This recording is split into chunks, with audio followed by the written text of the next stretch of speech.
এরকম সবজির দাম অনেক কম। দেখেন বড় বড় লাউ 20 টাকা 10 টাকা বিক্রি হয়। এই হলো কুমড়ে, দেখেন গাছ সহ কুমড়ে বাজারের। আর এই হলো কলা, নতুন আলু। দোকানদার আছে দেখেন, দোকানদার মনে করেন যে অনেক কিছু বিক্রি করে। সব দোকানদার, কাস্টমার নাই পেঁয়াজের দিন, ঠিক আছে। দেখেন এই যে অবশ্যই বাজারে কাস্টমারই নাই, আপনার বাজারে লোকই নাই, সবাই পেঁয়াজ লাগানোর জন্য ব্যস্ত। আর টাটকা টাটকা টাটকা সবজি, লাল শাক এবং অনেক কিছুই।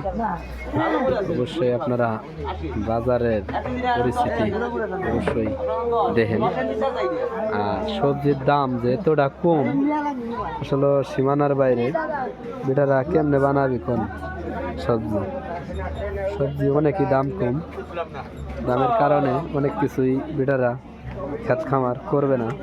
কি করবেন কোন? এত বড় মূলা 5 টাকা করে মুঠা। দেখেন টাটকা সবজি দেখার মতন। আর বাজারে লোকই নাই, দেখেন দেখেন অনেক কিছুই বাজারে। টাটকা টাটকা সবজি, টাটকা সবজি।